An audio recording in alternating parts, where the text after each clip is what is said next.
um dos homens mais cruéis da história. Um monstro perseguido no mundo todo por décadas.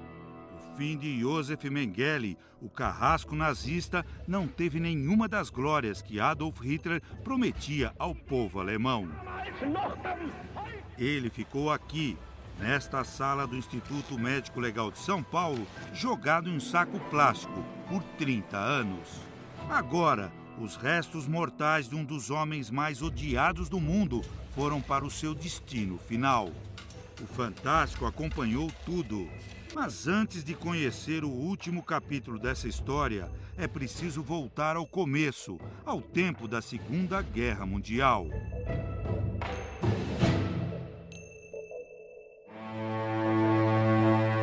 Dona Cirla conheceu Mengele 76 anos atrás. Perverso, bandido. Polonesa, judia, ela é uma sobrevivente do campo de concentração de Auschwitz. Viu a morte de perto. A senhora ficou frente a frente com Mengele?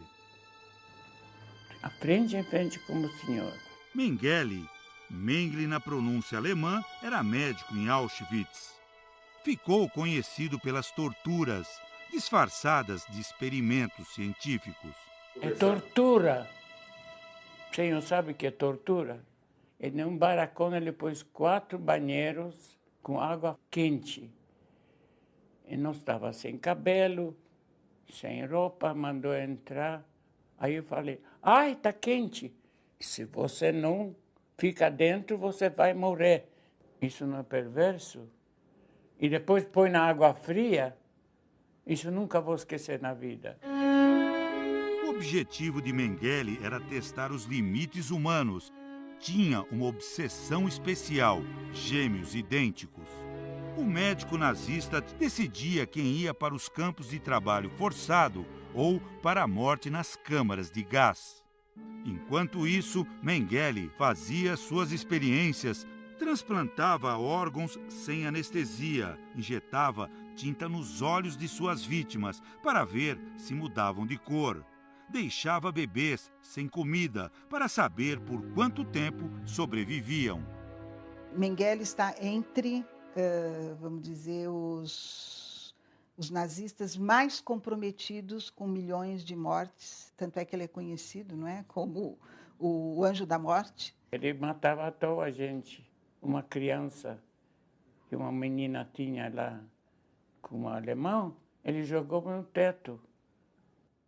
A senhora chegou a ver isso? Dona Cirla foi resgatada com vida. 1.300.000 pessoas em Auschwitz não tiveram a mesma sorte. Mengele passou a viver escondido. Contava com o dinheiro da família, dona de uma fábrica na Alemanha. Em 1949, fugiu para a Áustria e de lá para a Itália, depois para a Argentina. Em Buenos Aires, Mengele viveu tranquilo por mais de 10 anos, usando até o nome verdadeiro. Mas em 1960, tomou um susto. O serviço secreto israelense, o Mossad, capturou outro nazista que se escondia na capital argentina, Adolf Eichmann. Com medo, Mengele fugiu para o Paraguai e logo depois para o Brasil, ainda em 1960. Por aqui, Mengele morou em várias cidades paulistas por quase 2 décadas. Por uma incrível coincidência, uma delas era a mesma que Dona Cirla costumava visitar nas férias nos anos 70. Ele estava em Serra Negra, morando aqui. Tem aqui um homem que chama-se Mengele. Vamos embora daqui, pelo amor de Deus. Nessa época, para diminuir o risco de ser reconhecido, Mengele assumiu o nome de um amigo.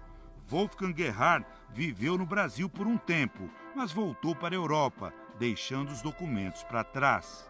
Que existia uma comunidade alemã com uma certa tradição, e são exatamente esses alemães e filhos de alemães que vão dar apoio, oferecer segurança para aqueles nazistas que fogem. Quem mais ajudou Mengele foram 2 casais de imigrantes. Primeiro, os Stammer, depois, os Bossert. Nestas fotos dos anos 70, é possível ver Mengele e a família Bossert em festas e viagens, mas o sorriso engana. O médico alemão passou seus últimos anos em São Paulo deprimido, preenchendo páginas e páginas de diários, dizendo como odiava o Brasil. Nesta carta para o filho Rolf, ele se refere aos brasileiros como meio macacos, uma sub-raça. Diz que pensou em se matar para não continuar vivendo aqui. Na última viagem que Mengele fez com a família Bossert, eles foram para a praia.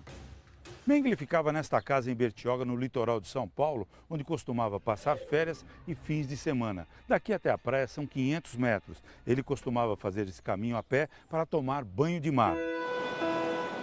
O banho de mar de 7 de fevereiro de 1979 foi o último. Mengele teve um derrame enquanto nadava. Este homem foi o policial chamado para atender a ocorrência. Ele já estava morto aqui. Já estava morto aqui na praia. O jovem policial sequer imaginava que aquele era o nazista mais procurado do mundo. Wolfgang Gerhard, esse era o nome que constava na identidade. Com nome falso, Mengele foi enterrado neste cemitério. Ficou anônimo por 6 anos. Em 85, autoridades alemãs encontraram uma carta da família Bossert para a família Mengele, avisando da morte. A Polícia Federal Brasileira foi informada. Interrogado, o casal Bossert finalmente revelou: o carrasco nazista Josef Mengele viveu e morreu no Brasil. O que ele confessou para o senhor? Nada. Centenas de jornalistas do mundo todo acompanharam a exumação e as análises dos cientistas. Foi a perícia mais importante que existiu no Brasil. O médico Daniel Munhoz foi quem garantiu ao mundo: o homem enterrado no Brasil era mesmo Mengele. Tudo mostra que é a ossada do Mengele. Este especialista americano trabalhou na investigação da morte do presidente dos Estados Unidos, John Kennedy, e também participou da perícia de Mengele. Quando você olha para a investigação como um todo, não tem dúvida, era ele. A ossada foi guardada no Instituto Médico Legal de São Paulo e aqui ficou intocada.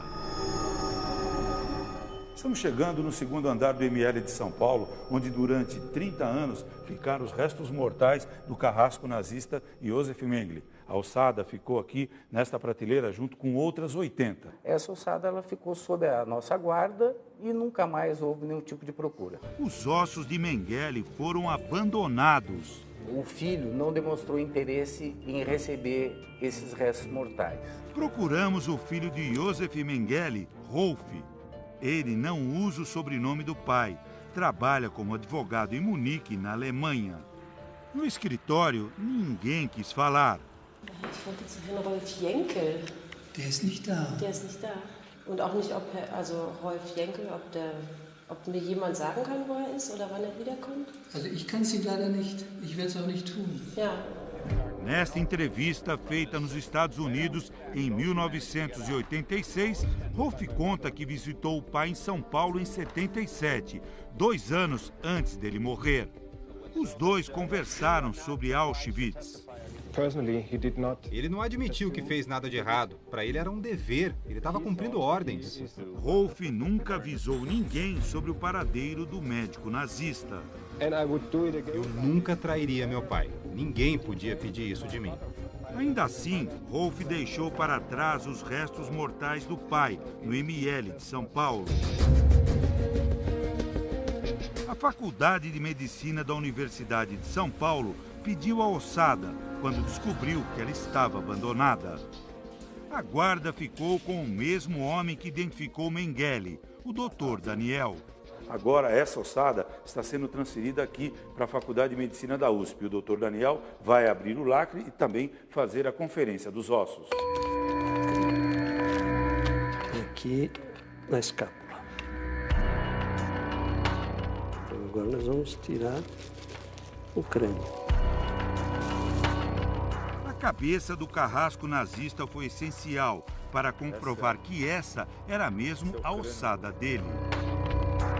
Provavelmente ele teve uma sinusite, tá? Que drenou por esse buraquinho e deu uma infecção no osso. Um dos dados importantes para a identificação. Os ossos da bacia também foram importantes. Josef Mengele sofreu um acidente de moto no campo de concentração de Auschwitz. Isso aqui é um pedaço que fraturou, né?